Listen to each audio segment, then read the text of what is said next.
So magandang umaga po sa ating lahat, lalo-lalo na sa ating Diyos na buhay. Taas nga po kami ng pinagpala ng ating Panginoon. Amen. Sabi nung isa, ako kahit nagkakasakit, tutumba lang pero tatayo pa rin. Amen? Sabi nung nasa biyahe, susuka pero hindi susuko. Tama po ba? So how many of you are excited today na makinig ng salita ng Panginoon? Amen. No? Palakpakan natin na malakas ang ating Diyos na buhay. Amen. Alam ko po na lahat tayo nagsasuffer. Tama po ba? Amen. Taas nga po kami ng hindi nagsasuffer.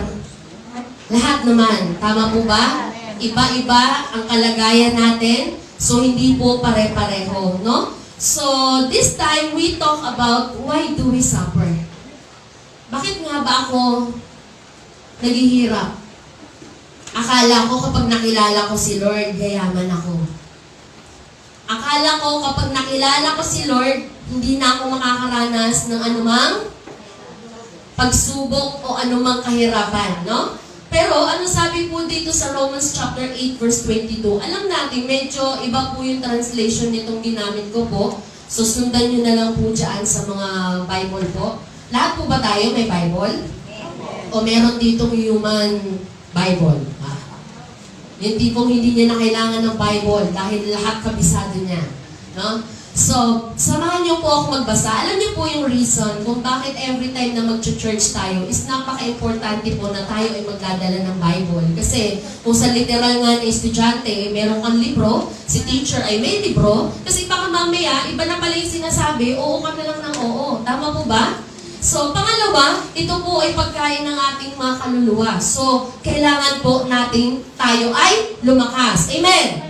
So, samahan niyo po ako. Sabi po dyan, alam natin hanggang ngayon, dumaraing ang sanglilikha dahil sa matinding hirap na tulad ng isang nanganganak. So, totoo naman po na lahat ng tao nakakaranas ng kahirapan. Amen? Amen. Yung mamatayan ka na isang mahal mo sa buhay, napakasakit tanggapin. Una-una, kaya napakasakit tanggapin, namatay na, ang dami pang gastos. Totoo po ba?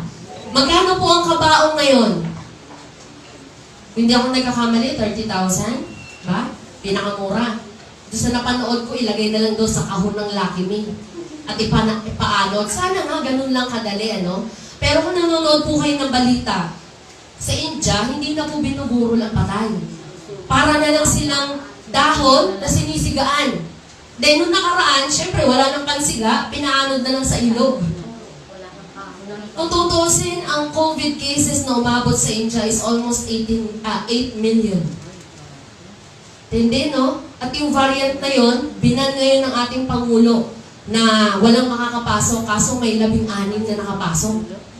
Pero buti, naka-quarantine silang 16. Diba? Sabi nga, kung kilala mo si Lord, bakit ka matatakot? Sabi nga ni Apostol Paul, sa mabuhay o sa mamatay, ay mabigyan kita ng karangalan. Nakakatakot mamatay kung mamamatay ka nang wala ka sa Panginoon. Amen? Amen. Sabi ng isa, ayaw mo nun, nauna ka na. Nakapahinga ka na doon sa tunay. Alam mo, in reason, kaya ang tao po ay namamatay kasi hindi naman tayo taga rito. Sabi mo sa katabi mo, hindi ka taga rito. Sabi ng isa, taga saan? Tagalangit ka kung sumusunod ka kay Lord. Amen. Paano kung hindi? Pwede ba yung 50-50? Pwede bang doon na lang ako sa gitna, sa may bangin? Wala pong ganun. No? So, mamatayan ka ng mahal sa buhay, napakasakit na. Bakit? Piruin mo, pinalaki mo na for how many years? Then after all, mawawala lang siya sa isang saglit. Ngayon po, ang tao kapag namatay na ospital, hindi mo po pwedeng dalawin sa ospital. Tama? Dahil ang mga nurses, ang mga doktor. Kaya nga si Pastora binibiro ko, huwag ikaw pag-alagala dyan. Dahil pag ikaw na ospital, paglabas mo, abo ka na. Ganun po. Noon, kapag may sakit, pwede mo pang dalawin Ngayon, hindi po pwede. Minsan nga, kahit umupo ka lang, sipon, COVID na agad Diba? Ang taong may sakit, kapag talaga nakakaranas wala naman talaga ng panlasa. Di po ba? Oo, di ba? Alam niyo po ba, kaya the reason why kaya ang tao ay nagkakasakit? Kasi nga, syempre, sobrang sa pagod Dinalaw yun ni Lord na ang tao ay magkasakit para matuto kang magpahinga.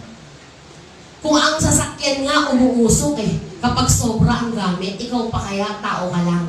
Sabihin mo sa katabi mo, tao ka. Di ba? Lahat tayo napapagod. Alam mo ba, the moment na hindi mo na pinagpapahinga yung katawan mo, kung sayang mamamahinga. Sabihin mo sa katabi mo, gusto mo ba yun? Makita mo na si Abraham? Di ba? So una, napakasakit na mawalan ka ng mahal sa buhay. Pangalawa, yung nagte-text ka sa kalsada at biglang inisnatch yung cellphone mo na nagkakahalaga lang naman ng 60,000.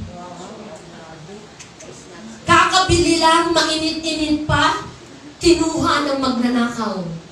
Kasi proud ka Proud ka na maglakad, hawak-hawak mo. Diba? Kaya nga po, alam nyo, marami nasasagasaan dahil sa marami nagte-text sa kalsada. Pati yung mga nasasagasaan ng tren kasi naka-headphone pa. Diba? So, pangalawa, yung mamatayan ka ng alagang hayop, masakit, diba? Manok, pusa. Iiyak ka talaga, lalo na kung napamahal sa'yo. Tama po ba? Kahit pa yan biik o anuman. Sumunod, yung i-break ka ng jowa mo na walang dahilan. Paano kung isang araw, lahat ng yun nangyari sa'yo sa loob lang ng isang araw? Kakayanin mo ba? Yung litong-lito ka na kasi hindi mo alam kung sino yung iiyakan mo, yung biik ba, yung tatay mo, yung trabaho mo, o yung jowa mo? Hello? Yung litong-lito ka, hindi mo alam kung sino yung uunahin mong iyakan dahil lahat sila nagkasabay-sabay. Kakayanin mo ba? Tanungin mo yung katabi mo, kakayanin mo? Kung ikaw yun, kakayanin mo? At tatagal ka ba?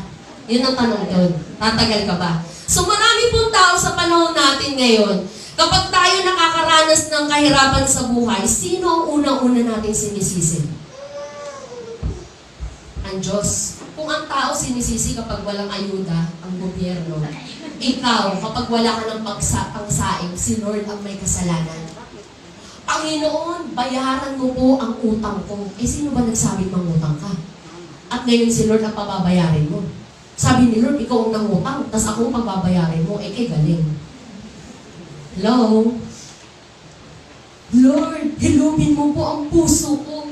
Sinaktan niya ako. Sabi ni Lord, sino ba nagsabi, mahalin mo yun? Di ba sabi ni Lord, huwag mo mahalin? Pero siya, Lord, ang guwapo talaga. Opa.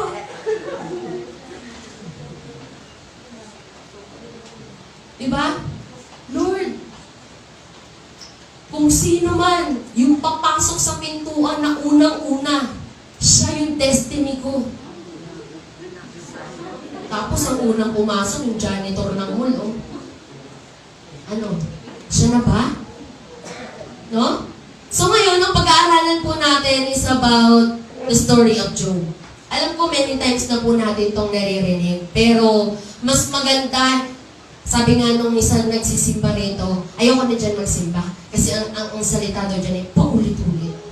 Kaya ito kapatid, inuulit-ulit, kasi sabi mo sa katabi mo ngayon, hindi ka makatanda. Paulit-ulit na nga, pero hindi ka makatanda. Tama po ba?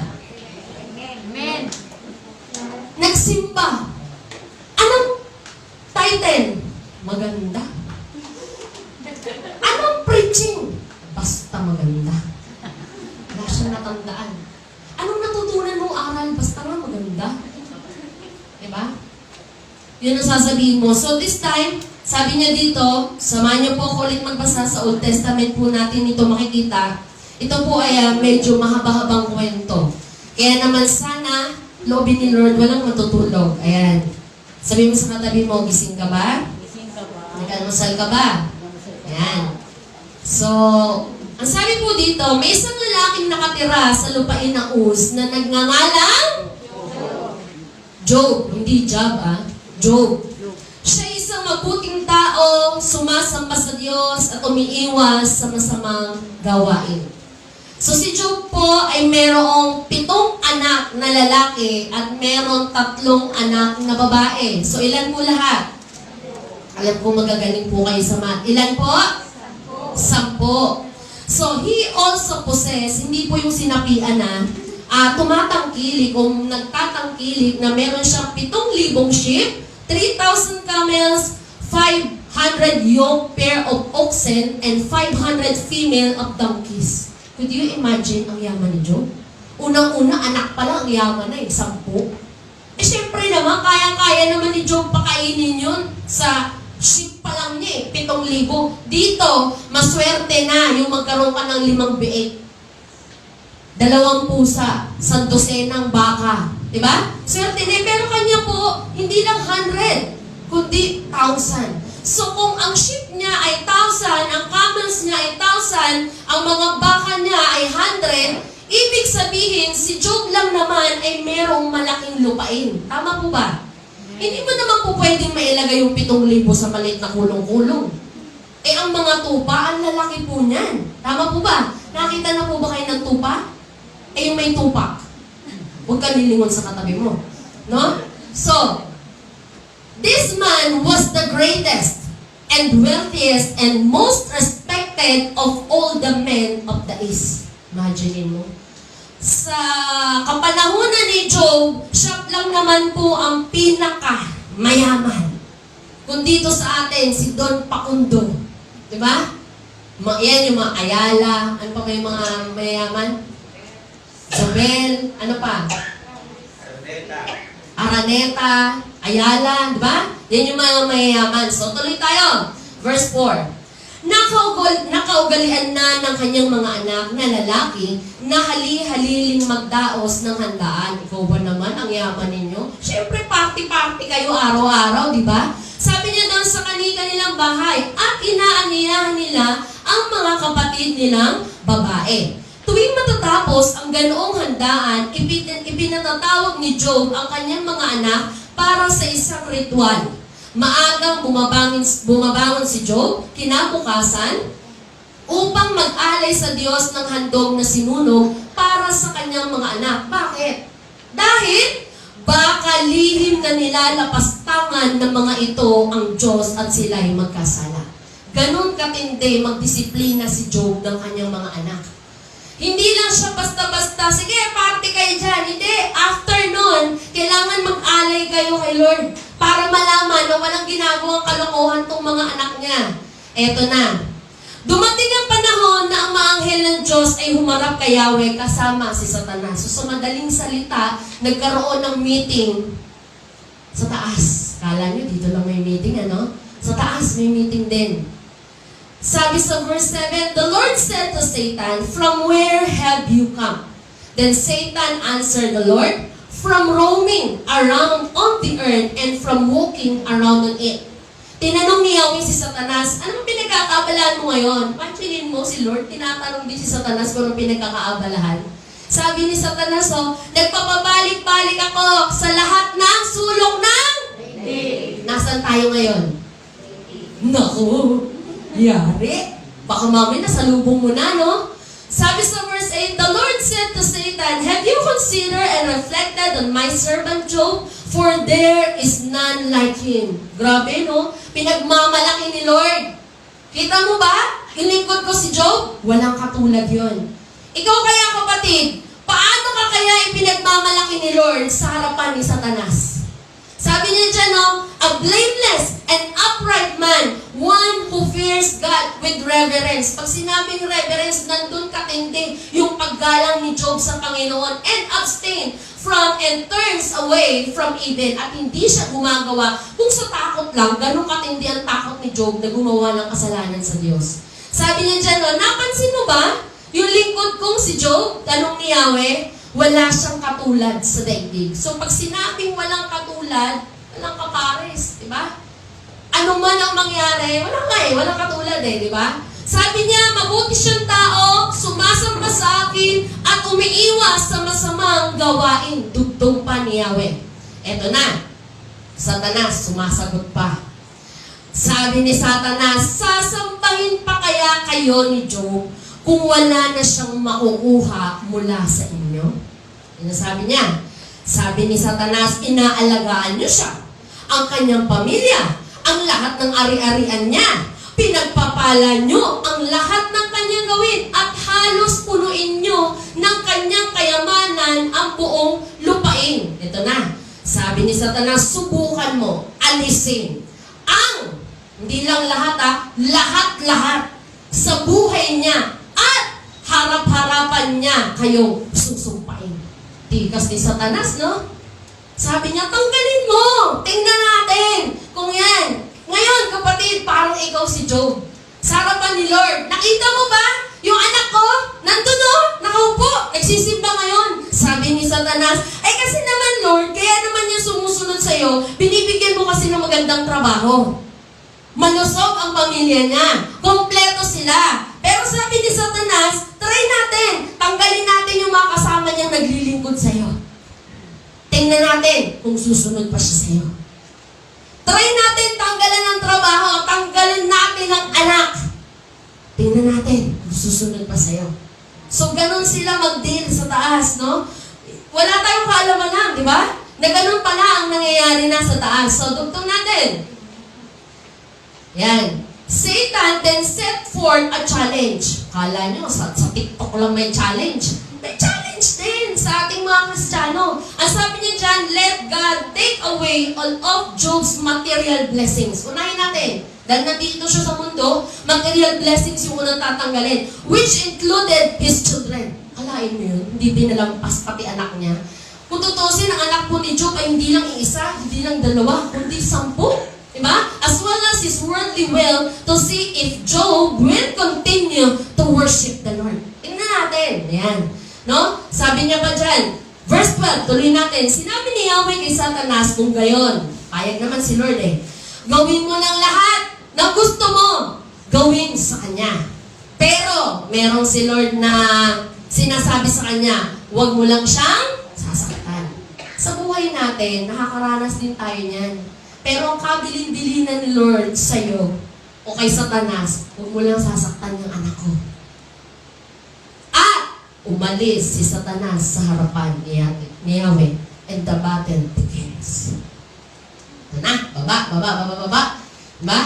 Kaya kapag nag-umpisa na, yung pagsubok mo, nakababa na si Satanas. At nag-uumpisa na siyang kumilos sa buhay mo.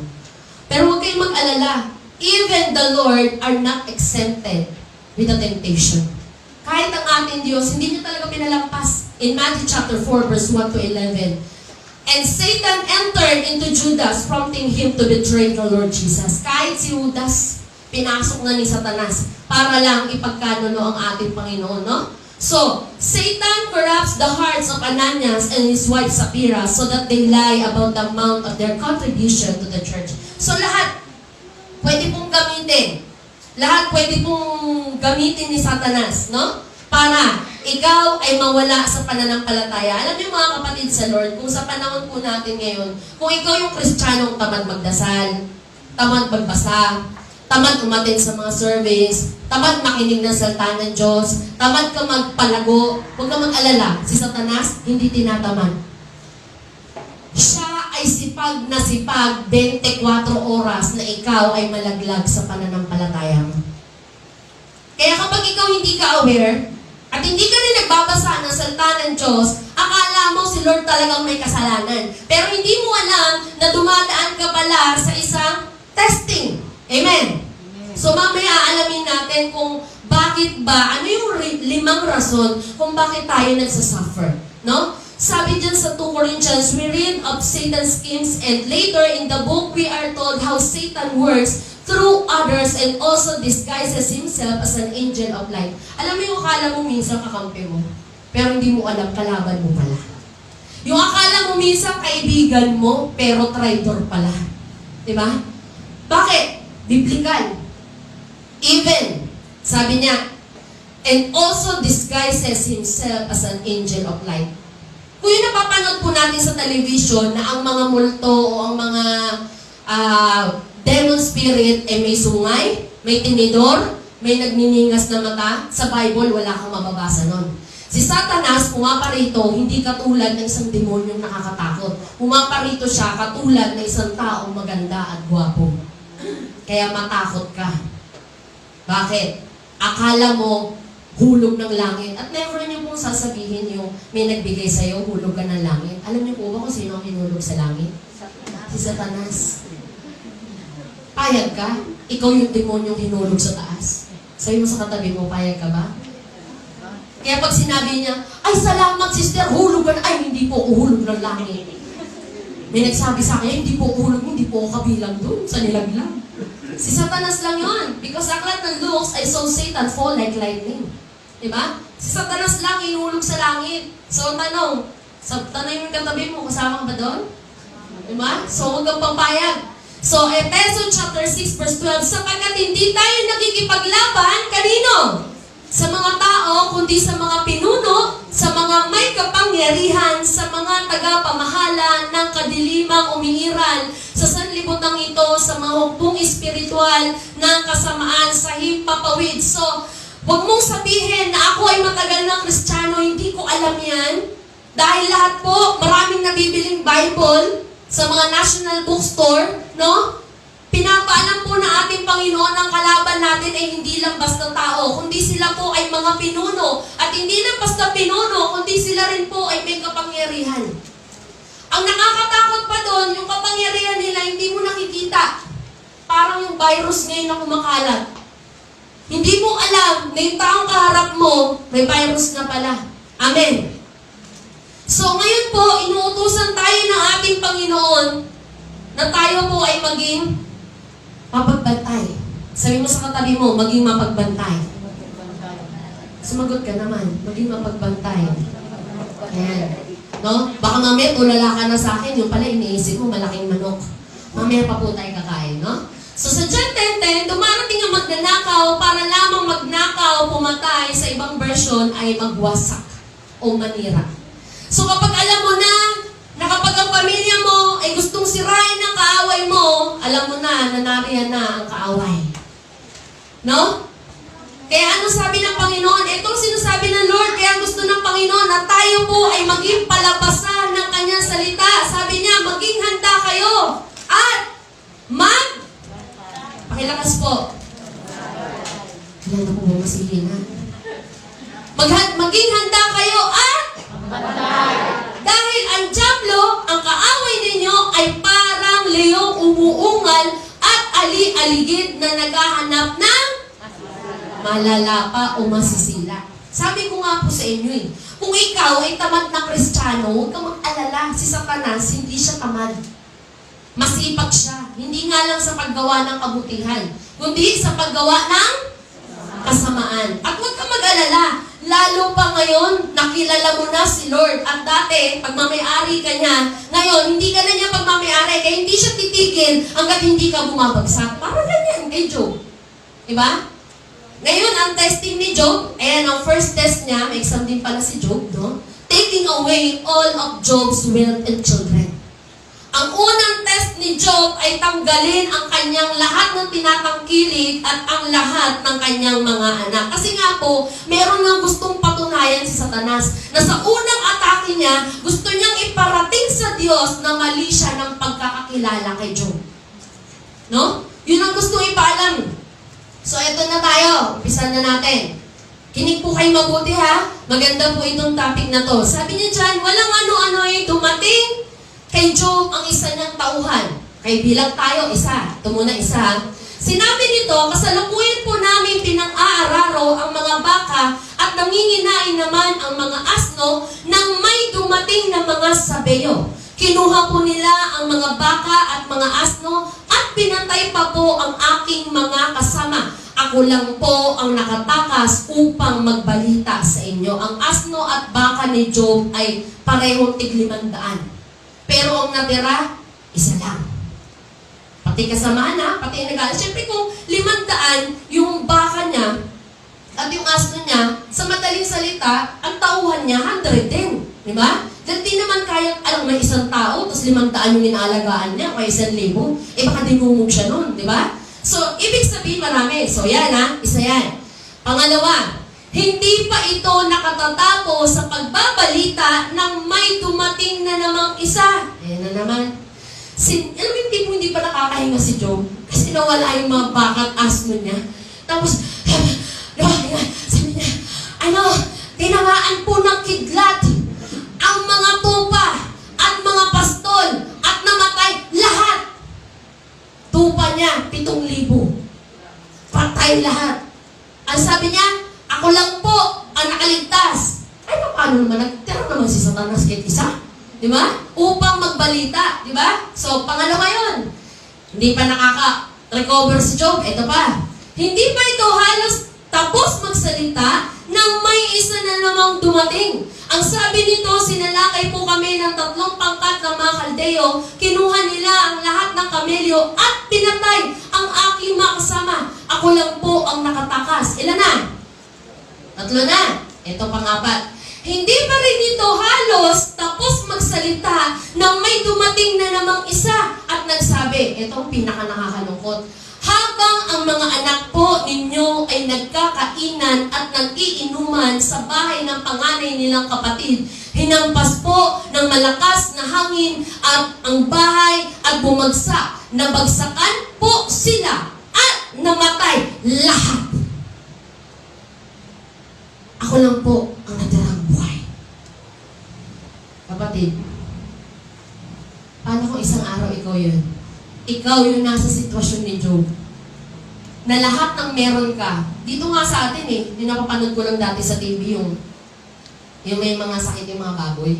Lungkot sila Baboy pa lang yun si Job ilang klase ang uri ng hayop na meron siya.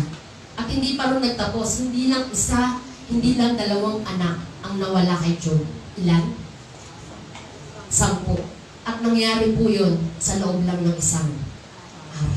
Yung kay Job, hindi na nakapagpaalam. Diba? On the spot. So, wala na pong masasakit pa mawala na isang mahal sa buhay. No? Lalo na kung sa matagal na panahon, nakasama mo siya, nandyan palagi sa'yo. Kaya sabi nga, habang buhay, tapikin mo yung katabi mo, kapatid, habang buhay ka, pahalagahan mo yung mga mahal mo. Lalo na ako. Bakit ba yan Baka mamaya paglabas dito, kayo na mukhang delikado yan. Diba? No? So habang buhay ka, pahalagahan mo. Hindi yung nasa paligid ng karamdaman. Nung malakas, makakailiman akong tumigil ka. Walang pera. Diba? Nung mamamatay na, anong gusto mo? Di na siya makasagot. Di na rin siya makanganga. Pinipilit mo. Diba? Baka mga anak, pag-uwi nyo, pag ano daw bigay lahat. Baka yun naman sabihin nyo, ibig sabihin nyo, makabubuti para sa'yo. Tama po ba? Kasi alam nyo po, sa totoo lang, biblical naman yan Alam nyo kung tutusin, itong nanay nito, masasabi nyo ala Job. No?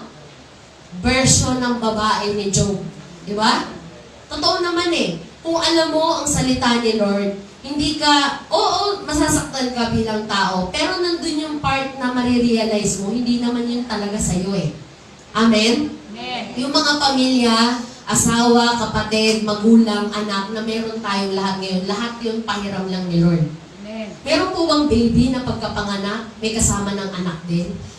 Di ba wala naman? Talagang ikaw lang, mag-isa.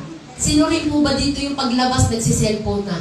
Wala rin naman, di ba? So, malinaw na ipinakikita ng Panginoon na talagang kung anong ayos nung umalis ka, ano dumating ka, ngayon, ganun din pag alis mo, no? So, ganun na nangyari, no?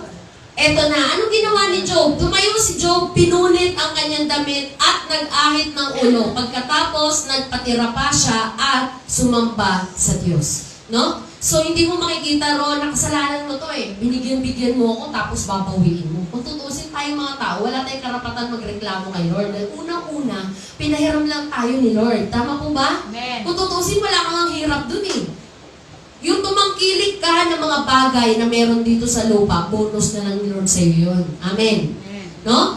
So, ano ba sabi niya dyan? Hubad akong lumabas sa sinapupunan ng aking ina, hubad din akong babalik sa lupa, si Yahweh ang nagbigay, si Yahweh rin ang babawi, purihin si Yahweh. Ano po ba yung dahilan? Bakit tayo umaattend sa church? Umaattend tayo sa church para ipaalam to sa'yo ni Lord. Para kung dumating man yung panahon o araw o sitwasyon ng buhay mo, kapatid, alam mo kung ano ang gagawin mo. Amen? Pinalalakas tayo ni Lord na hindi darating yung punto na sisisihin mo si Lord kung bakit nangyari to. May purpose. May purpose si Lord, no? So, ano pang sabi niya dito? Sabi niya kay Timoteo, wala tayong dinalang anuman sa sanlibutan.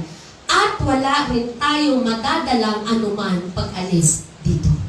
So, biblical po yun. Sa ayaw at sa gusto mo, kahit pag namatay ka, mag-ipit ka man ng 500 sa kabaong, kapatid, hindi mo yung madadala sa kabilang buhay.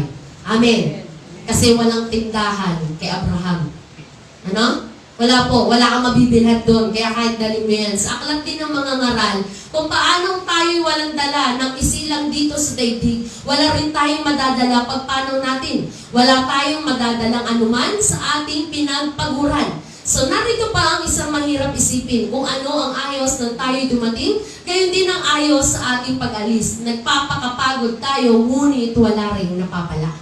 So si King Solomon po yung nagsulat niyan, no? Na ang sabi niya doon, na wala rin mapapala ang isang tao. Pagtataka niyo po, sa buhay nating mga tao, ang daming tao nagpapakapagod magtrabaho.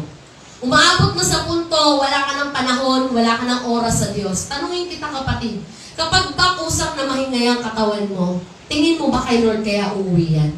At inabuso mo? No? So, ang gusto po ng Panginoon, habang tayo nabubuhay, sapat na yung makakain ka 3 times a day, yung may sinusuot ka. Hindi mo kailangan mag-invest ng maraming bagay dito sa mundo dahil hindi ka naman taga rito. Amen? Kung babalikan mo ang Bible, si Jesus, nung siya po ay ipinanganak, hindi po sa St. Luke's Medical Center. Saan po siya ipinanganak? Sa Sabsaban lang. Hindi pa yung nakadextrose. Wala pang via cesarean. Diba? Ngayon may via cesarean ka pang alam. Pag nanganak ka ngayon, no, gastos. Pag nanganak pa, gastos. Nung binubuo pa lang, gastos. Nung gasa namatay, gastos. Diba? Lahat naman gastos.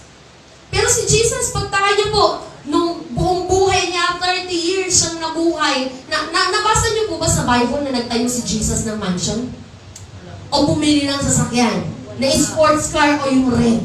Diba? O nagtrabaho si Jesus sa call center? O nagtayo siya ng mga mall? Di ba mapapansin mo, lakad lang ng lakad si Jesus. Anong ginagawa niya?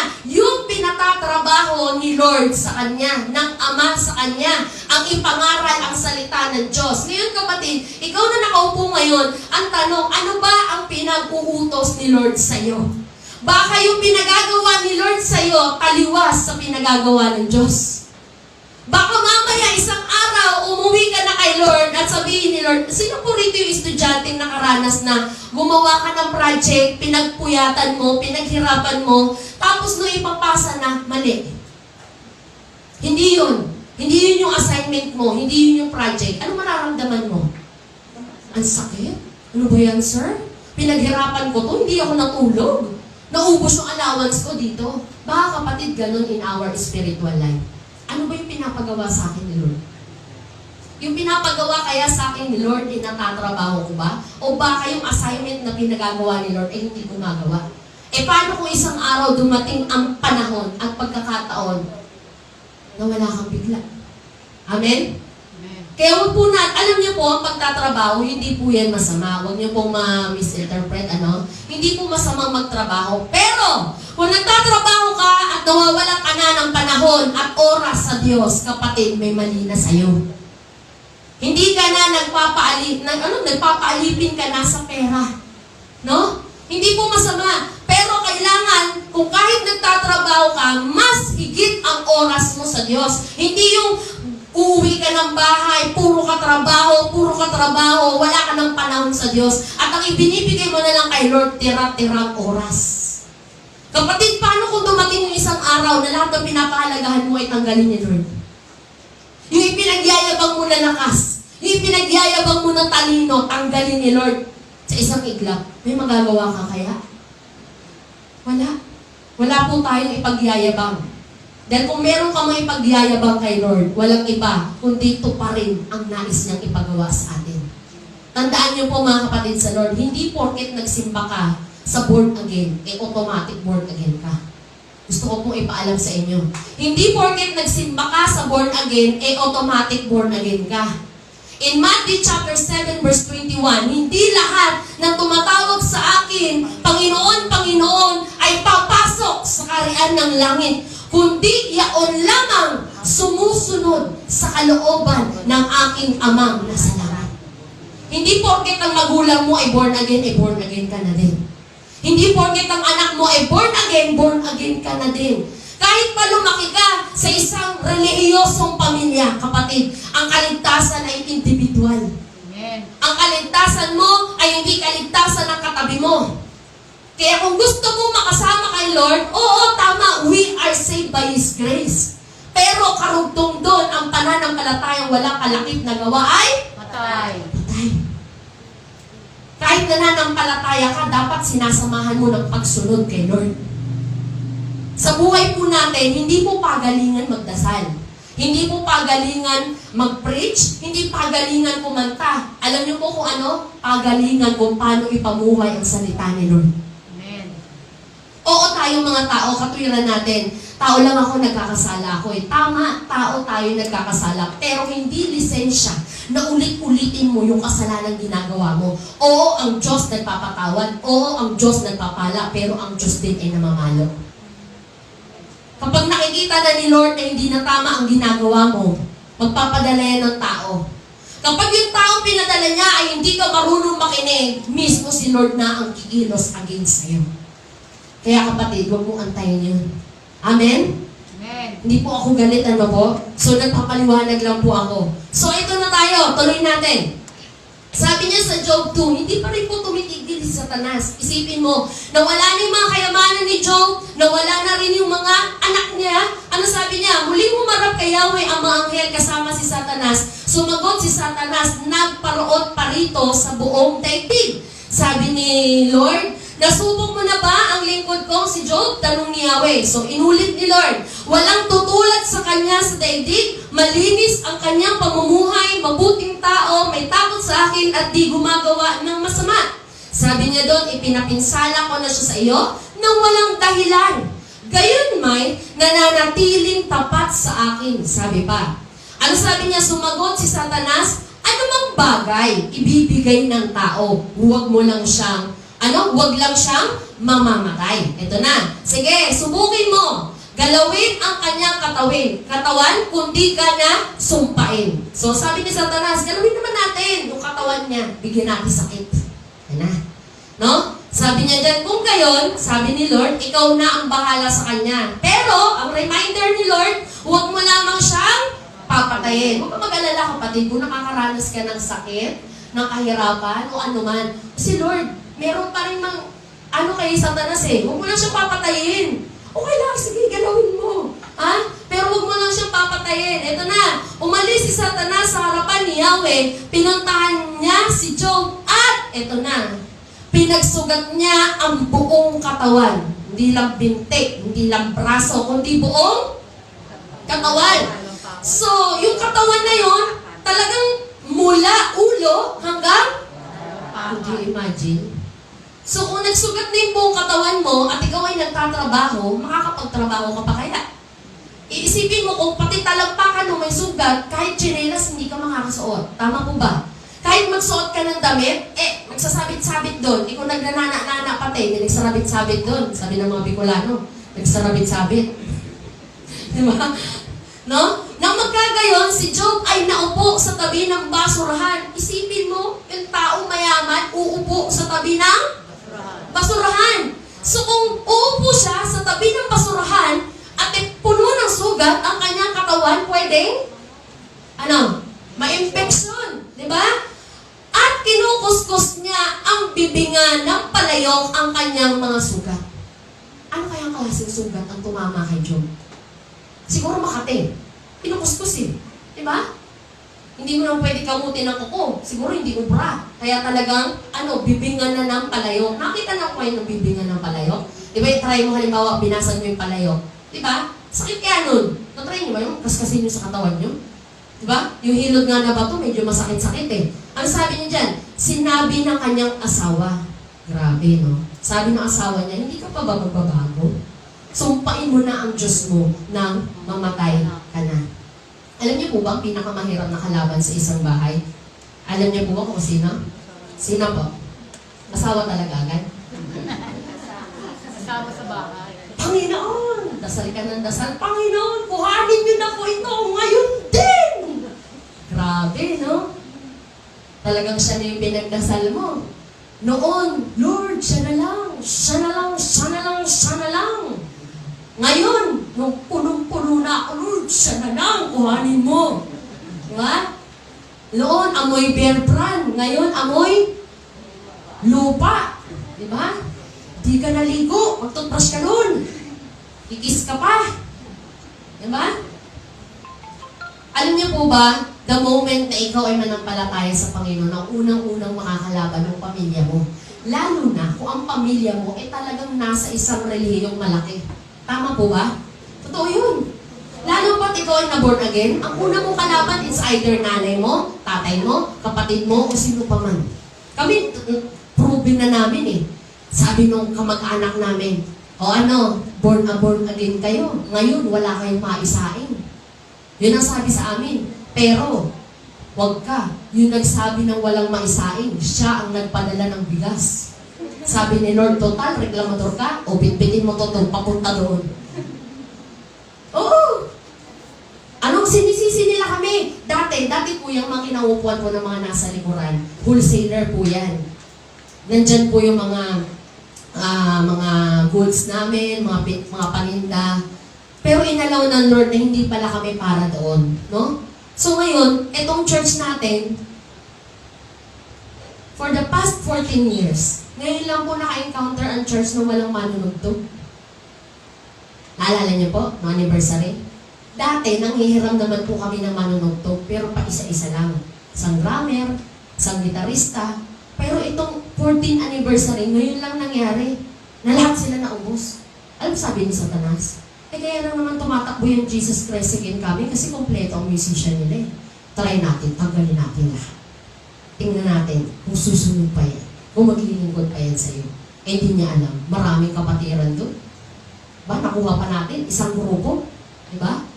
Alam mo kapatid sa Lord, marami mang paraang ginagawa si Satanas, but always God will make a way where there seems to be no way. Amen?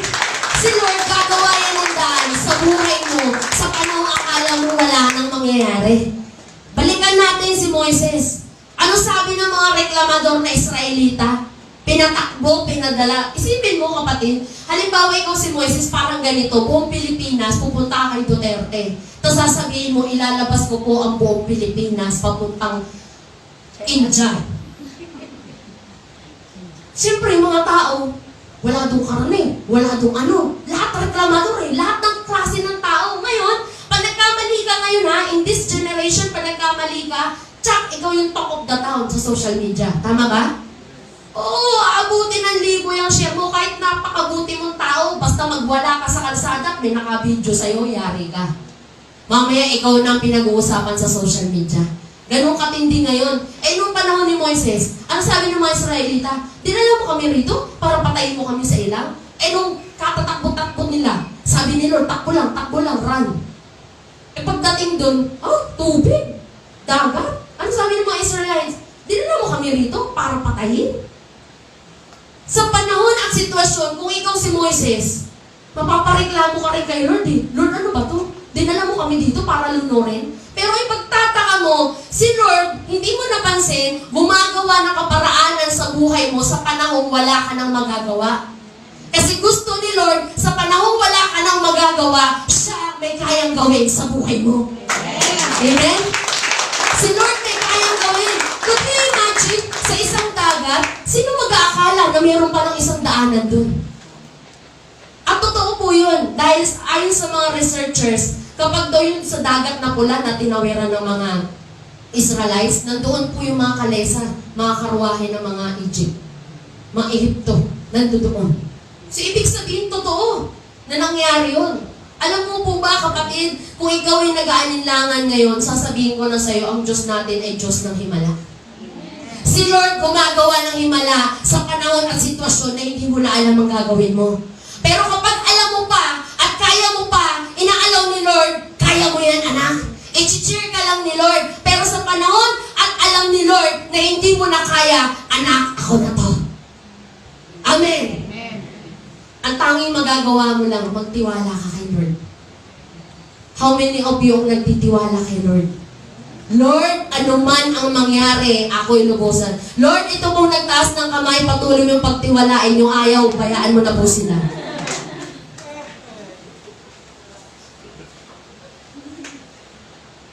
Titiwala ka nga ba kay Lord? Gaano kalaki ang tiwala mo kay Lord? Sa panahon ba kapag inalisan ka niya ng trabaho, wala ka ng tiwala? Ako minsan iniisip ko, Lord, ano ba talagang ano ko sa buhay? Hindi ko alam eh. Pero alam mo kapatid, isa lang masasabi ko sa'yo. Umabot ka man sa punto na pati yung umakay sa'yo, nilayasan ka. Nilayasan ka pati ng pamilya mo, kasama mong naglilingkod. Nilayasan ka ng mga mahal mo sa buhay. Pero isa lang masasabi ko, kung ikaw ay nakaupo dyan ngayon, ibig sabihin, hindi ka na nakatingin sa bagay na meron ka ngayon, kundi nakatingin ka sa mga bagay na kayang gawin ni Lord sa buhay mo. Palakpakan natin si Lord. Amen? Ibig sabihin, pinagtitibay ka na lang ni Lord na anak, kaya mo yan. Ano man ang mangyari, basta ikaw at ako, nasa majority ka pa rin. Amen. So may natututunan po ba tayo? So ito, anong reason? 5 reasons why do we suffer. Una, fallen world. While it is generally true that God rewards the righteous and punishes the wicked, there are times when both the righteous and the wicked suffer. Totoo naman na ang matuwid at ang makasalanan ay parehong nagsasuffer. Amen. Pero sa aklat ng Malakis chapter 3 verse 18, the righteous and the wicked ay merong distinction o pagkakaiba. Oo, lahat tayo mamamatay, pero magkaiba ang patutunguhan ng taong nananampalataya sa hindi nananampalataya. Amen. Magkaiba o sabihin na natin na pareho tayong dumaranas ng pagsubok, pero magkaiba ang tinatawagan ng makasalanan sa walang Diyos at sa may Diyos. Kapag ikaw may Diyos, nakakaranas ka man ng pagsubok, kilala mo ang Diyos mo. Pero kung ikaw walang kinikilalang Diyos, sino tatawagan mo? Amen? So, pareho man ang destinasyon yan, pareho man ang nangyayari sa mundo, pero magkaiba po ang destinasyon nila. So, ang sabi doon, ever since Adam and Eve sinned, our relationship with God, each other, and creation have been broken. And in this life, we may still go hungry, get sick, grieve, and ultimately die. So lahat yan nararanasan natin. Kasi di ba last time, pinag-aralan na po natin yung tungkol kay Eva at Adan? Kung bakit nagsasuffer ang mga tao dahil sa katigasan ng kanilang ulo. Mas nakinig sila sa boses nino? Ni Satanas kaysa sa Diyos. So taas muna yung dalawang kamay natin. Shake muna natin. Ayan.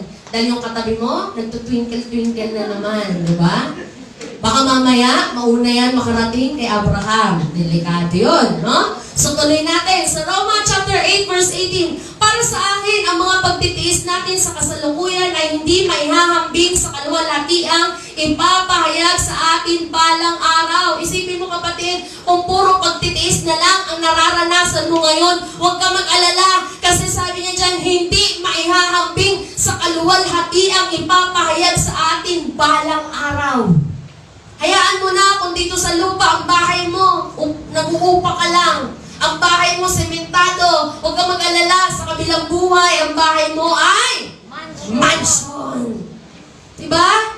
Ano pa sabi dyan? Sapagkat nananapik ang sangnilikha na ihayag ng Diyos ang kanyang mga anak. Nabigo ang sangnilikha hindi dahil sa kagustuhan nito, kundi dahil itinulot iyon ng Diyos. Gayunman, nagbigay rin siya ng pag-asa na ang lahat ng nilikha ay pinalaya ng Diyos upang hindi na ito mabulok at upang makabahagi ito sa maluwalhating kalayaan ng mga anak ng Diyos. Alam mo kapatid, kung nararanasan man natin ngayon umiyak, malungkot, nasasaktan, nahihirapan, lahat yan.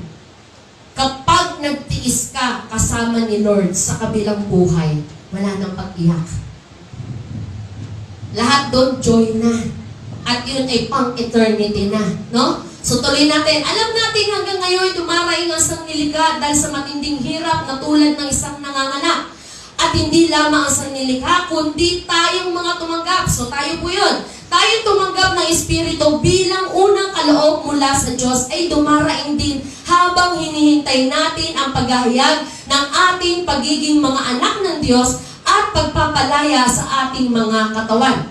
Verse 24, naligtas tayo dahil sa pag-asang ito, ngunit hindi iyon matatawag na pag-asa kung nakikita na natin ang ating inaasahan, sapagkat sinong tao ang aasa pa kung ito'y nakikita na. Kaya ka umaasa kasi yung inaasahan mo, hindi mo pa nakikita. Tama po ba? No? So number 2, bakit tayo nakakaranas ng sufferings? Dahil sa kasalanan. God may punish a person for sinful acts in both the Old and New Testaments, and God allows suffering to come to people because of sinful choices. Kung mababasa mo sa aklat ng Bilang sa chapter 16 verse 1 hanggang 38, on the spot, pinarusahan ng Diyos itong mga taong reklamador na to na walang iba kundi sisihin si Moises. Alam niyo po ba, on the spot, pinabukan ni Yahweh ang lupa at pinalamon itong mga taong to na buhay. At pagkatapos lamunin niya mga taong yan, nagsara ang daanan at hindi na sila muling nakita. So sa panahon natin ngayon, huwag po natin hayaan na dumating ang isang araw, baka pati lupa ibukan na ni Lord. Para lang ang alam niyo po ba yung mga nangyayari sa India? Sa iba't ibang parte ng mundo, inaalaw yan ni Lord para ang tao matutong tumawag sa Diyos. Amen? Kasi ang tao, natututo lang tumawag sa Diyos kapag lumindol. Natututong tumawag kapag bumaha, kapag wala nang makain. Pero kapatid, kailan? Meron ba nag-post sa Facebook, Panginoon, salamat sa pagsubok? Meron ba? Di ba lagi tayong proud? Magpo-post, Lord, salamat sa lahat ng blessing. Sinong tao yung proud na nagsabing, Lord, salamat sa pagsubok? Di ba wala? Dahil ang gusto natin laging blessing, pero hindi alam ng mga unbeliever, even the other Christians, na every time na ang bawat mananampalataya na nakakaranas ng pagsubok, ang kasunod nun ay breakthrough. Sabi nila, anong breakthrough? Ha? Malaking pagpapala.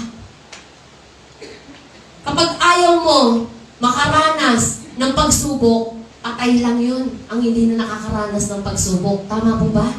Pero hanggat nabubuhay ka, mararanasan mo yun. Ano sabi niya dyan? Parurusahan ka ng sarili mong kasamaan, ipapahamak ka ng iyong pagtalikod sa akin. So alam niyo mga kapatid sa Lord, kung meron man dito sa pagkakataon na nag-iisip, natatalikod na lang ako kay Lord kasi wala nang magandang nangyayari sa buhay ko. Kapatid, sabi ni Lord, parurusahan ka niya. Ano sabi niya? Mararanasan mo kung gaano kapait at kahirap ang mawala ng takot at tumalikod kay Yahweh na yung Diyos. Dalawa lang naman yung pagpipilian mo, ang Diyos at si Satanas. Sabi ng Panginoon, ako ang Panginoong Yahweh, ang makapangyarihan sa lahat ang nagsasabi nito. But not all suffering comes from sin. So hindi lahat po ng paghihirap natin ay galing sa kasalanan. Minsan, yung paghihirap natin, ito po ay para sa kaluwalhatian ng Diyos. Ano po sabi niya dito sa John chapter 9 verse 1? Sa paglalakad ni Jesus, nakita niya ang isang lalaking bulag mula pa ng ipanganak. Tinanong siya ng kanyang mga alagad, Rabay, sino po ang nagkasala at ipinanganak na bulag? Ang lalaking ito? Siya ba o ang kanyang magulang? Sabi nun ni Jesus, ipinanganak siyang bulag, hindi dahil sa siya ay nagkasala o ang kanyang mga magulang. Ito po yun. Kundi upang mahayag ang kapangyarihan ng Diyos sa pamamagitan niya. Isipin niyo kung walang taong nagkakasakit, masasabi mo ba na merong Diyos na nagpapagaling? Hindi, di ba? Masasabi mo ba na si Lord ay nagpapala kung ikaw ay punong-puno ng pagpapala? Lingunin mo nga muna yung katabi mo. Lingunin mo. Sabihin mo, kapatid, kaya mo pa ba? Sabihin mo mukhang hinang-hina ka na. No?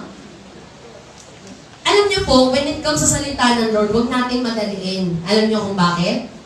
6 days ka naman pinagtrabaho ni Lord eh. Yung amo mo nga, pinaka-overtime ka, hindi ka halos makareklamo. Tama po ba? Pero bakit si Lord, inoorasan mo, Sister Junilyn Magtok, matapos siya ng launan? Gutom na ako. Sana nagdala ako ng snack. Para habang nagpipreach ako, makain ako. Dahil gusto ko po, every time na magpipreach ako, yung 6 na araw na pinagod mo, gusto ko naman sulitin sa presensya ni Lord. Kasi nakikita ni Lord, pagod ka na. Swerte mo nga, nakaupo ka lang dyan, naka-aircon ka pa. Diba?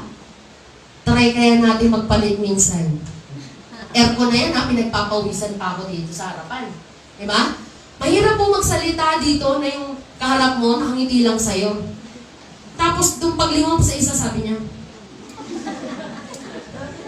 oh, masaya ba? Masaya ba mag-preach ng gano'n yung karak? Yung isa naman nakaganto. Oh, hindi mo alam kung ano nasa isip. Hindi mo alam kung nabibless ba o nagkamali ako ng pagsimba ngayon. Sister Julie, yung panahon totoo. Tandaan niyo po, ting 4th week ako po ang nagpipreach. Sabi ko kay Lord, ayoko nang pipreach dito yung para lang ako nagkwento. Gusto ko, kahit nagkukwento ako, meron kayong naiintindihan. Amen. Kasi sayang naman ang ganda ng damit mo. Sayang naman yung ipinagod mong magkilay. Tapos kung upo ka dyan, paglabas mo, tinanong ka, ano tutunan mo? Ang ganda. Paglabas mo, lumakas ka pa. Basta maganda. Ano yun? Diba? At least naman, lumabas ka man dyan, magtrabaho ka man ulit ng 6 na araw, malakas ka. Amen. Kaya pala. Ibig sabihin pala, kapag ako nakakaranas ng pagsubok, kabababalan ni Satanas. Mainit-init pa yung utos. Diba? Oo, mainit-init pa. Sa totoo lang, kaya po tayo tinuturuan ng salita ng Diyos dahil gusto ng Panginoon na ang mga anak niya ay maging matalino.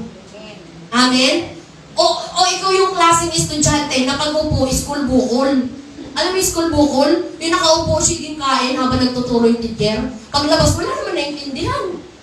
Kaya nung sinali sa contest, hindi niya alam yung sasagot. Ang sagot niya, absent yata ako nun.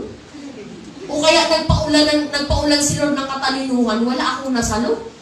Diba? Kasi tulog. So ngayon, dito po sa salita ng Lord, pasalamat tayo dahil may binibigay si Lord na magtuturo sa atin. Lagi niyo po tatandaan, sa church, hindi ka naman pumunta para lahat ng knowledge ibigay sa'yo. Ikaw at ang Diyos ang mag-uusap. Tama po ba? Kaya ka pumunta sa church para lang mapakinggan mo yung salita ng Lord at the same time may nag-guide sa'yo. At hindi ka pupunta sa church na uupo ka, o sige, palaguin niyo ako.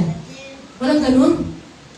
Pag uwi mo, mag-aaral ka na salita ni Lord. Kung gaano kahaba ang oras mo, copy Facebook, kakahanap ng dulo ng FB, hindi mo mahanap yung kapatid.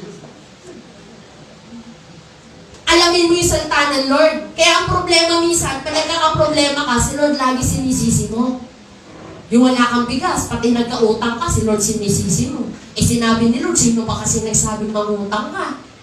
Tapos ngayon, si Lord pagbabayarin mo. Ngayon na hindi mabayaran yung utang mo, kasalanan ulit ni Lord kasi natutulog pa ang Diyos. Lord, gising ka ba, Lord? Anong petsa na? Deadline na ng kuryente ko, Lord. Alam niyo po ba mga nakakatakot? Si Judith? Kilala niyo po ba si Judith? Judith ng tubig, Judith ng kuryente, Judith ng, Wi-Fi. No? Yun ang mga nakakatakot. Pero may isang nakakatakot sa mga Kristiyano. Ano yung masa? Alam niyo yung masa? Masandal, tulog. Diba? Masandal, ngarangana eh. Sabi sa Bicol, ngarangana, ilingana. Diba? Ngangana. Alam mo, ang mga tao, when it comes sa salita ng Diyos, tulog-tulog yan. Pero panoorin mo ng bold, buraraton. Ano yung sa Tagalog ng buraraton? Ising na gising? Ising na gising. Sasabihin pa niya, pa-share. Oh! Tama po ba? Mga lalaki, ay sorry na tayo. Pagdating sa kalokohan, ang mga Pinoy magagaling. Pero pabasahin mo ng salita ng Diyos, sister, pakibasa. Ay, hindi ko mabasa. Malabo ang mata ko. Sinungaling. Pabasahin mo ng text. Uy, nag-text yung text. Ano sabi? Patingin. Pati kairam nga ng salamin mo. Kahit na naglabo-labo na. Talagang hihiramin niya. Diba? Minsan tayo mga Kristiyano, ganun eh. Makagawa lang ng paraan. No? Maka-escape lang. Ano? So, gising pa po ba kayo? Amen. Hindi ko alam, ilang ba slide to? 92 ata? Introduction pa lang po lahat ng yun. Okay lang po ba? Sabi niya sa okay lang. Pero mamaya wala na siya. Sabi sa okay lang. Okay lang. Okay lang. Mamaya wala na siya sa dulo. Kaya tingnan niyo yung mga nasa dulo-dulo. Kaya tingnan niyo yung mga umuubo sa dulo-dulo, mga nanay patawad Alam mo naman hindi kayo. Diba? Ang mga Pilipino, masandal tulog. Malayo, layas na. No? Kasi, mamaya nagbuo si Lord ng blessing, swerte yung nasa harapan. Sabi niya isa, salin mo nga, sa harap na ako uupo. Alam niyo iba kaya ayaw umupo sa harapan? Baka raw sila matawag.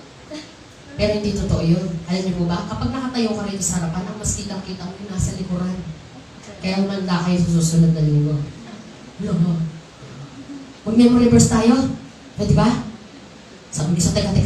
Ano yung pinakamaikling verse? Tumangi si Jesus. Sabi ko sa asawa ko, bakit tumangi si Jesus? Sabi niya, kasi hindi na ako nagsisimba. Sabi ko, yun tayo eh. Kaya tumangis eh, no? So tuloy natin. Tuloy pa po ba natin? Amen. O closing na tayo? Huwag kayong mag-alala, malapit na to. Kayo naman, lagi kayo inip na inip eh. So, number 3. Bakit tayo nagsasuffer? Because of correction. Minsan may tinatama si Lord sa buhay natin, pero pag ayaw mo na magpatama, may tama ka na. Tama po ba? Tama. Pag ayaw mo na magpatama kay Lord, may tama ka na.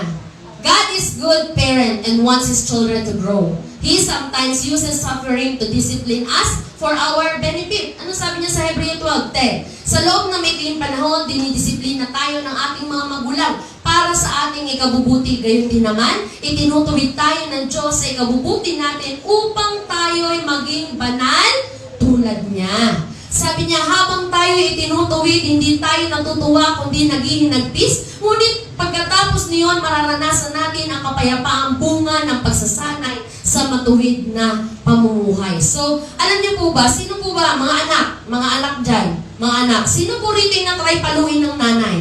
Meron? O yung nanay ang pinapalo ng anak?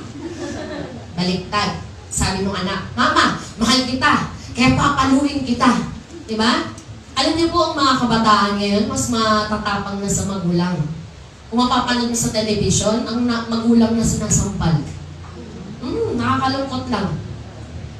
Habang ikaw pinapalo, sino bang anak yung habang pinapalo ay sarap na sarap? Meron ba?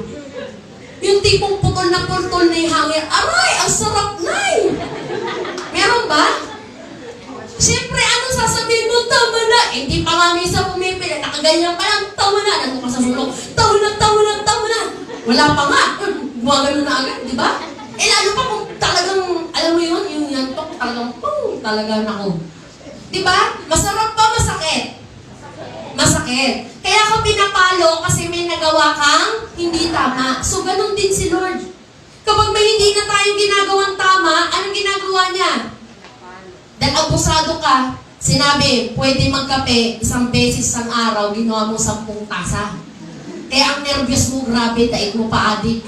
Si pastor lang nakita mo, kumakrimpas ka na ng takbo. Bakit? Sino ba nagsabing lumaklak ka ng 10 tasang kape? Diba? Hello? Nandiyan pa po ba kayo? Wala pong pinapalo ng magulang na nasasarapan.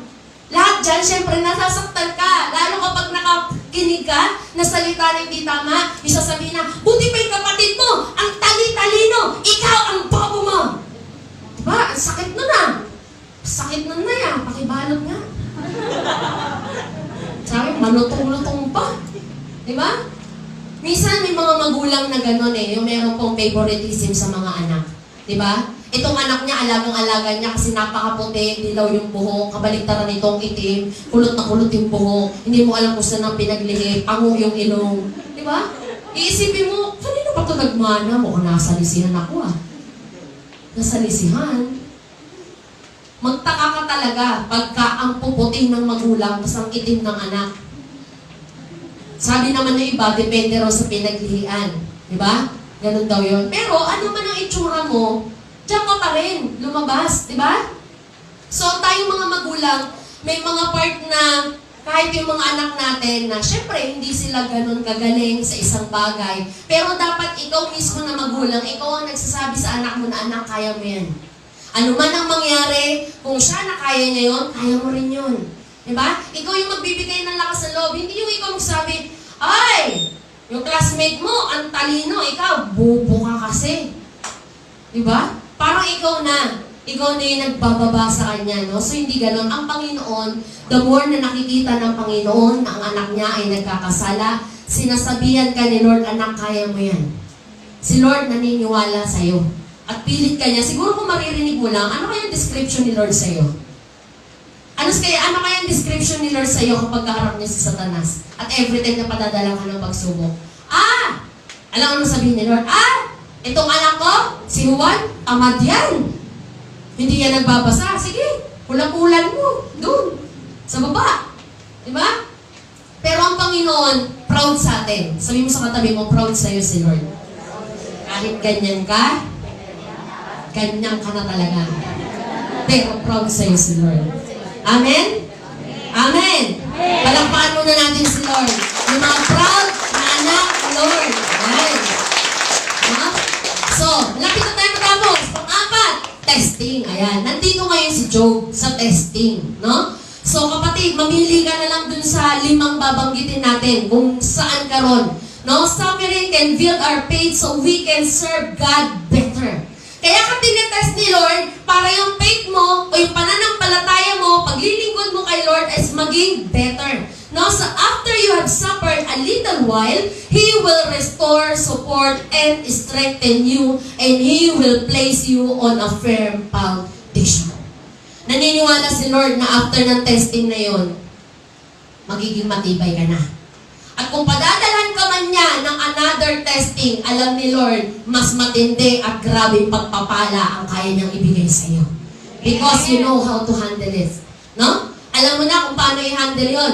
Kaya nga sabi niya dyan, gayon din naman ang lahat ng nagnanais mamuhay ng matuwid bilang tagasunod ni Kristo Jesus ay, ito na, daranas ng mga pag-uusig.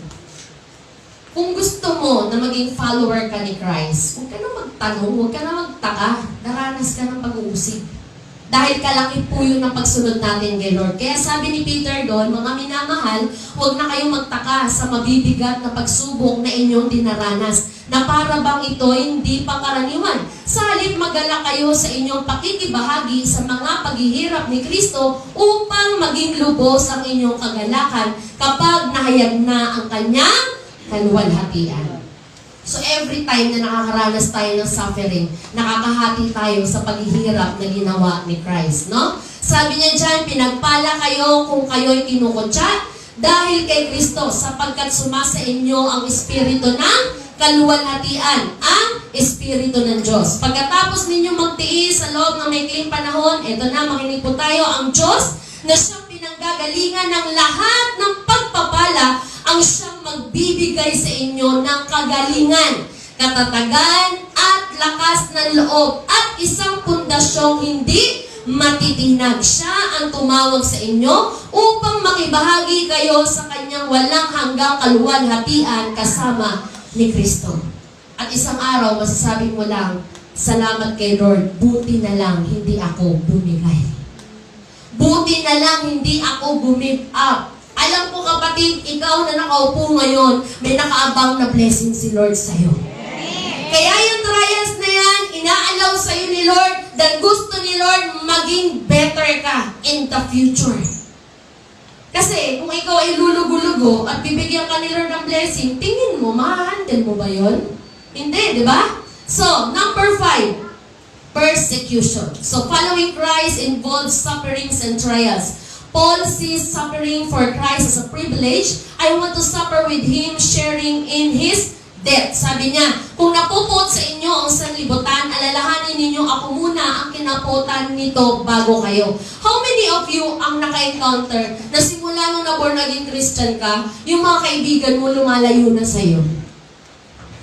Meron? Pangalawa, yung mga kamag-anak mo ayaw na rin sa'yo. Meron? Pag wala, bahala ka na. Sabi pa dyan, kung kayo'y taga-sanlibutan, kayo'y mamahalin nito bilang kanya. Isipin mo, kung taga-sanlibutan ka, mamahalin ka nila. Ngunit hindi kayo taga-sanlibutan, kundi pinili ko kayo mula rito, kaya napupuot sa inyo ang sanlibutan. Alalahanin ninyo ang sinabi kong ito, walang aliping higit kaysa kanyang Panginoon. Kung ako'y inusig nila, uusigin din nila kayo.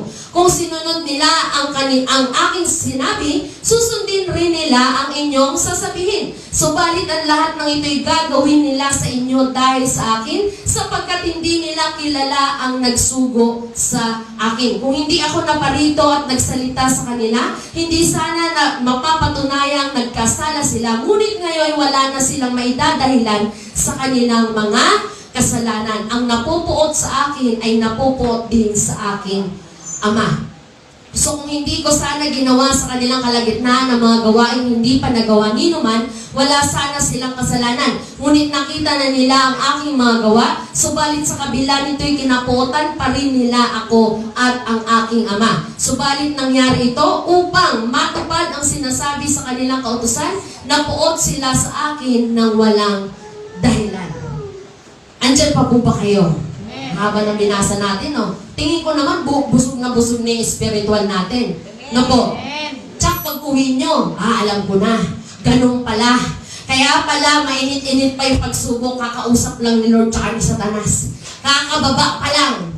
O ngayon, as ikaw, as a servant ni Lord, alam mo na kung ano ang gagawin mo. Kaya sabi niyan, kaya hindi kami nasisiraan ng loob kahit na humihina ang aming katawang lupa, itong mga katawan natin, humihina, pero patuloy namang pinalalakas ang aming espiritu araw-araw. Alam mo kapatid, kahit nararanasan mo araw-araw, pagod ka na sa trabaho, pagod ka na kaiisip ko sa kakukuha ng mga gagamitin mo sa araw-araw, isa lang po masasabi ko sa inyo, kapag paladasal ka, palabasa ka ng salita ng Diyos, nakakatulog ka pa rin na mahimbing sa gabi. Tama po ba? Yung makakatulog ka pero peaceful ka, yung masasabi mo kay Satanas, oo, wala akong magandang trabaho pero nakakatulog ako sa gabi. Oo, wala akong marami pera, hindi ko nabibili ang lahat ng yan pero may kapayapaan ako. Diba? Dahil hindi po lahat ng tao na may pera ay may magandang kalusugan. Dahil ang pera po ay hindi kayang palitan ang buhay ng tao. Tama? So, ang sabi niya dyan, ang bahagya at panandaliang kapigati ang dinaranas namin ngayon ay magbubunga ng kagalakang walang hanggan at walang katulad. Sino po yung nais makaranas ng kagalakang walang hanggan at walang katulad? Meron po ba? Palakpak po natin ang malakas sa ating Panginoon. I believe malapit na po yun. Amen? So tuloy natin. Ito na. Natapos yung trials ni Job. Anong ginawa? Dahil proud si Yahweh sa kanya, ang kabuhayan ni Job ay binalik ni Yahweh sa dati na ipanalangin nito ang tatlong kaibigan at etong pinakamaganda. Yung tipong akala mo wala na, ang sabi niya dyan, at dinoble pa ni Yahweh ang kayamanan ni Job. Lahat ng kapatid nito, mga kamag-anak at kakilala ay dumalaw sa kanya at nagsalo-salo sila. Bawat isa ay nakiramay sa nangyari sa kanya at nagbigay ng salapi at singsing na ginto. Ang mga huling araw ni Job ay higit na pinagpala ni Yahweh. Binigyan niya ito ng 14,000 tupa. Ilan yung tupa niya kanina? 7,000. Ibig sabihin, dinoble. Ibig sabihin, dumami rin yung tauhan ni Job. 6,000 kamelyo, 2,000 baka. Dati daan lang yung baka niya. Ngayon, libo-libo na. Baka at 1,000 inahing asno. Ito pa, nagkaroon pa si Job ng 7 anak na lalaki at 3 anak na babae. Imaginein mo, saktong-sakto, di ba? Yung 10 na nawala, 7 at 3 pa rin ang pinalit. Anong klase sila? Ang pangalan ng mga babae ay si Jemima, Kesha at Keren Hapuk. Ang mga anak na babae ni Job, listen, ang pinakamagandang babae sa buong lupain. Grabe si Lord pagbigay, no? Hindi lang basta anak, kundi pinakamagandang anak sa buong lupain. Sabi niya doon, pinangalan din niya ang mga ito tulad ng mga anak na lalaki. Ito pa, si Job ay nabuhay pa ng 140 taon. Inabutan pa siya ng kanyang mga apo sa ika-4 na salinlahi. Siguro, apo sa tuhod, apo sa kuko, apo sa pinakasahig. Siguro ganun. Sa kadulo-dulo ang apo, until the 4th generation. Diba? At panghuli, matanda-matanda na siya, nang siya'y mamatay. What amazing story. Alam nyo kung meron lang kapuso mo, Jessica Soho noon, at kung meron lang maalaala mo kaya, yung nangyari kay Job Trenting. Yung mawalan ka ng 10 anak, yung mawalan ka na ikinabubuhay, yun nga eh, Trenting yun eh, 3 anak eh. Paano pa kaya si Job? Lahat nawala sa kanya. Siguro siya yung pinaka-trending ng panahon na yun.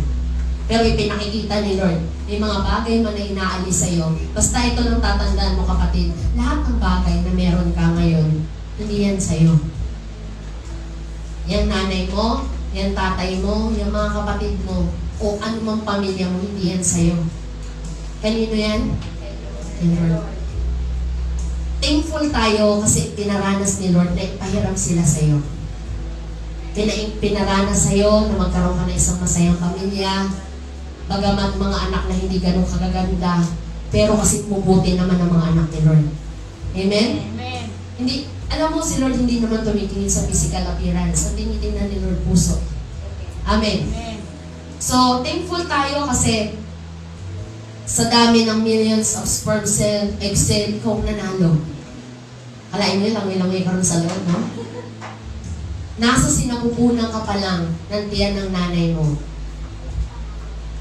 Tinatreasure ka na ni Lord. Ikaw yung pinakamagandang obra maestra na ginawa ni Lord. Amen. Kaya mo sasabihin na puro lang problema, puro lang kahirapan, walang katapusan. Alam mo ba kapatid, kaya yung walang katapusan? Kasi yung ibibigay rin ng pagpapala sa iyo ni Lord, wala rin katapusan. Amen. Amen? Pinagtitibay ka ni Lord kasi gusto niya pumasok ka sa church na to, ang labas mo, buhay na walang hanggan. Amen. Alam niyo po ba, walang tumakbo na nagpahinga sandali at tumalikod at nanalo. Lahat ng tumatakbo na napapagod, ang uwi niyan may panalo sa dulo. Kung titingnan natin ngayon yung takbuhan natin, siguro kapatid, malapit ka na sa finish line. Kung umuwi ka man sa tatay natin doon sa langit, masasabi ko, you run the race. Natakbo mo na yung takbuhin na masasabi mo, Lord, uuwi na ako sa iyo. At masasabi mo, natapos ko na yung mission ko dito sa lupa. Ano man ang mangyari, ang prayer natin mga Kristiyano, Lord, ano man po ang pinagdaraanan ko ngayon, tulungan mo po ako na ma-overcome ko. At lagi mo tatandaan kapatid, si Lord hindi nagbibigay ng pagsubok na hindi mo kaya. Amen. Kaya mo. Akala mo lang hindi, pero kaya mo. Kasi si Lord, may higit at gusto siyang ibigay sa iyo na hindi mo sukat akalain. Lagi mo tatandaan, yung Diyos na nagbibigay ng testing sa atin o ng exam sa atin ay Diyos na laging nagre-reward. Hindi man ngayon, pero sa kabilang buhay. Si Lord hindi napapagod. Amen? Kaya sabihin mo sa katabi mo, huwag ka rin mapapagod. Hashtag, walang mapapagod. Amen? Mapapagod pero hindi susuko. Dahil lalaban tayo. Palakpakan natin.